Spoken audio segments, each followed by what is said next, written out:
மகாகந்த சஷ்டி விரதம் முடிகிறது 27 28 அப்படின்ற ஒரு சந்தேகம் நிறைய பேர் கேட்டுட்டு இருந்தீங்க. செப்டம்பர் 10ஆம் தேதி தொடங்கினா 27ஆம் தேதி வரைக்கும் நம்ம விரதமானது இருக்க போறோம். 27ஆம் தேதி தான் சூரசம்ஹாரம். 28ஆம் தேதி வரைக்கும், அதாவது 7 நாள் இந்த விரதமானது இருக்கணும்னு போன வாட்டி நீங்க தானே சொல்லியிருந்தீங்கன்னு கேட்டீங்க. இந்த வாட்டியும் சொல்றேன், 28ஆம் தேதியோட தான் நம்ம விரதமானது முடிக்க போறோம். ஆனால் 27ஓட நம்மளுக்கு சஷ்டி விரதமானது முடிந்தது. 28ஆம் தேதி நம்முடைய முருகப்பெருமானுக்கு, நம்முடைய ஆறுமுகசாமிக்கு, நம்முடைய கடவுள், நமக்கு எல்லாமா இருக்கக்கூடிய அந்த முருகப்பெருமானுக்கு திருக்கல்யாணமானது நடக்க பொழுது நம்ம எல்லோரும் கொண்டாட வேண்டிய ஒரு நிகழ்வு.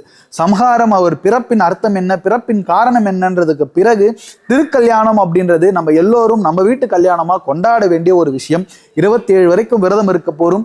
28ஆம் தேதி நம்முடைய முருகப்பெருமானின் திருக்கல்யாணத்தை நம்ம எல்லோரும் கொண்டாடுறதுக்கான ஒரு வாய்ப்பு. 28ஓட தான் நம்முடைய வழிபாடானது முடியுது அப்படின்றத மட்டும் உங்களுக்கு தெரியப்படுத்திக்கிறேன்.